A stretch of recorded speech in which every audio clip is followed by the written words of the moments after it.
में जाकर उनको रोकने की कोशिश कर रहे हैं, क्योंकि पूरा विश्व के जितने भी लीडर्स हैं वो चाहते हैं कि मोदी जी आगे जाकर कहें कि इस वॉर को खत्म करो, बस करो, रोको।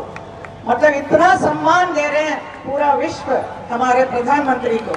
हमें गर्व होना चाहिए कि ऐसे एक प्रधानमंत्री हमारे हैं जिनके हाथ में आज पूरा देश है और हर क्षेत्र में हर जगह विकास हो रही है। नमस्कार, स्वागत है आपका हमारे चैनल पर। मैं हूं आपके साथ शिप्रा सैनी। उत्तर प्रदेश के सियासी दंगल में आरोप प्रत्यारोप का दौर लगातार जारी है। उत्तर प्रदेश में छठे और सातवें चरण के मतदान के लिए लगातार चुनाव प्रचार हो रहा है और इसी कड़ी में कौशाम्बी के अलग अलग विधानसभा क्षेत्र में जनसभा करने पहुंची अखिलेश यादव की पत्नी डिंपल यादव और साथ ही समाजवादी पार्टी की सांसद और बॉलीवुड एक्ट्रेस जया बच्चन ने बीजेपी पर हमला बोलने के चक्कर में सारी हदें पार करते हुए बीजेपी पर कई गंभीर आरोप लगाए। उत्तर प्रदेश के मुख्यमंत्री योगी आदित्यनाथ और साथ ही देश के प्रधानमंत्री नरेंद्र मोदी पर हमला बोला, लेकिन अब उन एक एक आरोपों का जवाब बॉलीवुड एक्ट्रेस और बीजेपी की सांसद हेमा मालिनी की ओर से दिया गया है। दरअसल हेमा मालिनी भी बीजेपी की स्टार प्रचारक है और वो लगातार चुनाव प्रचार कर रही है और इसी कड़ी में वो बलिया पहुंची थी, जहां पहुंचकर उन्होंने शोले का डायलॉग दोहराया और कहा कि आपकी बसंती का एक छोटा सा डायलॉग है जो वो कहेगी, चल धन्नो आज तेरी बसंती की इज्जत का सवाल है, दया शंकर जी के लिए वोट जरूर करें। इस तरीके से उन्होंने ये डायलॉग बोलकर जनता से वोट की अपील की। लेकिन वहीं जया बच्चन ने जिस तरीके से बीजेपी और खासतौर पर उत्तर प्रदेश के मुख्यमंत्री योगी आदित्यनाथ पर कई गंभीर आरोप लगाए। उन्होंने कहा कि सिर्फ महिलाओं की सुरक्षा का दिखावा बीजेपी करती है। तमाम आरोप लगाए गए कि सिर्फ महिला सुरक्षा का दावा दिखावा है, लेकिन इस पर अब हेमा मालिनी ने जया बच्चन को करारा जवाब दिया है। उन्होंने कहा है कि प्रदेश में आज बेटियां सुरक्षित हैं, आज सुरक्षा का माहौल है और लगातार उत्तर प्रदेश में योगी सरकार लगातार महिलाओं को सुरक्षा मुहैया कराने का काम कर रही है। सिर्फ इतना ही नहीं, आज बीजेपी की सरकार में अपराधी और माफिया जेल में हैं और वहीं बीजेपी सरकार में किसान खुश हैं, उनकी फसल की उन्हें अच्छी कीमत मिल रही है। ये तमाम बड़ी बातें जो हैं वो हेमा मालिनी की ओर से कही गई और कहीं ना कहीं एक जवाब जो है वो जया बच्चन को दिया गया है। जिस तरीके से बता दें कि सिराथू पहुंचकर जया बच्चन ने सीएम योगी आदित्यनाथ पर हमला बोला। उन्होंने कहा कि दरअसल आप ये भूल जाते हैं कि जो आपके मुख्यमंत्री हैं उन्होंने तो परिवार को त्याग दिया है। वे परिवार के बारे में क्या जानते हैं? क्या वे जानते हैं कि बहू बेटी क्या होती है?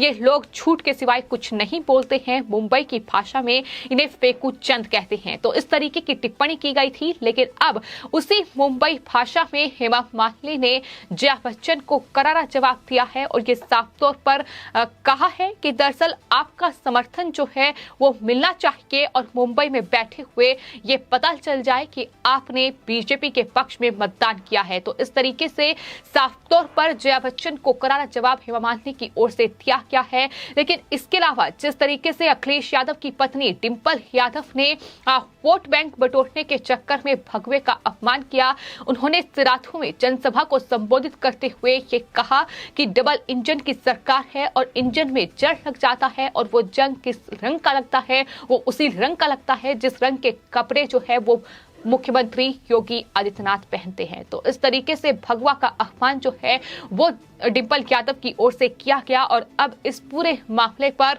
उत्तर प्रदेश में सियासत गरमा गई है, जहां एक तरफ बीजेपी के तमाम नेता डिंपल यादव के इस बयान का विरोध कर रहे हैं। उनका साफ तौर पर यह कहना है कि डिंपल यादव को अपना बयान वापस लेना चाहिए और साथ ही तमाम जो संत हैं, तमाम जो साधु हैं जो भगवा रंग धारण करते हैं, उनसे माफी मांगनी चाहिए। ये बात अनुराग ठाकुर जो कि बीजेपी के नेता हैं और केंद्रीय मंत्री भी हैं, वो लगातार उत्तर प्रदेश में चुनाव प्रचार कर रहे हैं। उन्होंने मीडिया से बातचीत करते हुए ये कहा कि अखिलेश यादव की पत्नी डिंपल यादव ने जिस तरीके से भगवा की तुलना लोहे के जंग से करी है, उत्तर प्रदेश की जनता और संत समाज का ये अपमान है। डिंपल का ज्ञान कम है, उन्हें अपना बयान वापस लेना चाहिए, साथ ही उत्तर प्रदेश की जनता से माफी मांगनी चाहिए।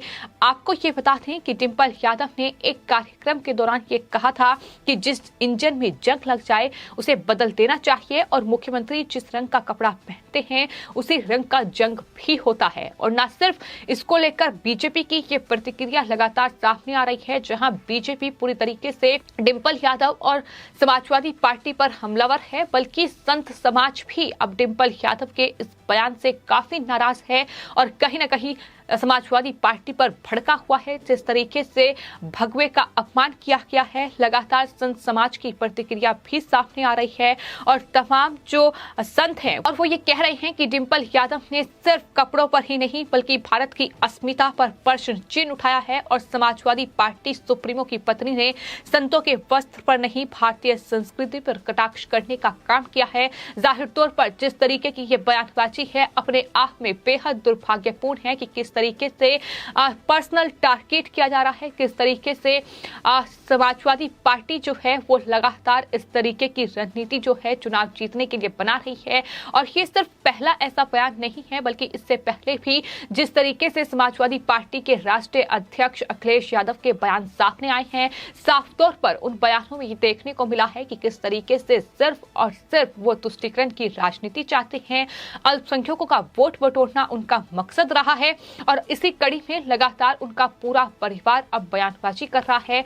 डिंपल यादव का ये बयान अपने आप में हैरान करने वाला है कि किस तरीके से इस चुनाव प्रचार के दौरान पर्सनल जो है टारगेट बनाया जा रहा है तमाम नेताओं को।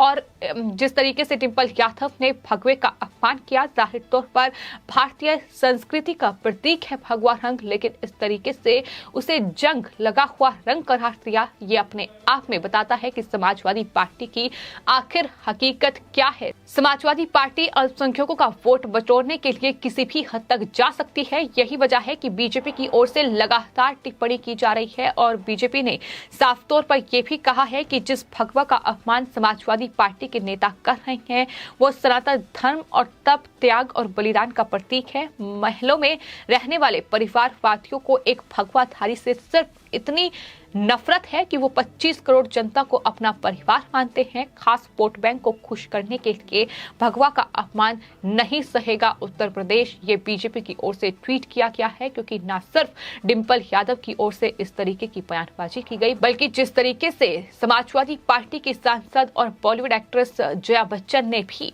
सीएम योगी आदित्यनाथ पर टिप्पणी की, उनके परिवार को लेकर टिप्पणी की गई कि वो बहु बेटियों के बारे में क्या जानते होंगे, वो सिर्फ महिला सुरक्षा के बारे में झूठ बोलते हैं, इस तरीके की टिप्पणी की गई। लेकिन अब उन तमाम चीजों का जवाब, उन तमाम बयानों का जवाब, उन तमाम आरोपों का जवाब अब हेमा मालिनी की ओर से दिया गया है। आपको बता दें, हेमा मालिनी ने बलिया में पहुंचकर बीजेपी उम्मीदवार के लिए वोट मांगे और साथ ही ये जया बच्चन और डिंपल यादव को करारा जवाब देते हुए बता दिया कि किस तरीके से उत्तर प्रदेश ही नहीं बल्कि देश में और साथ ही वर्ल्ड लीडर के तौर पर देश के प्रधानमंत्री नरेंद्र मोदी एक बड़े नेता बनकर उभरे हैं। किस तरीके से आज वर्ल्ड लीडर भी ये कह रहे हैं कि यूक्रेन और रूस के बीच जब विवाद छिड़ा हुआ है तो उसमें भी प्रधानमंत्री नरेंद्र मोदी एक अहम भूमिका निभा सकते हैं, जिसका जिक्र हेमा मालिनी की ओर से इस जनसभा के दौरान किया गया। उन्होंने कहा कि ऐसे प्रधानमंत्री पर देश को गर्व होना चाहिए। प्रधानमंत्री यूक्रेन और रशिया के बीच छिड़े युद्ध को रोकने का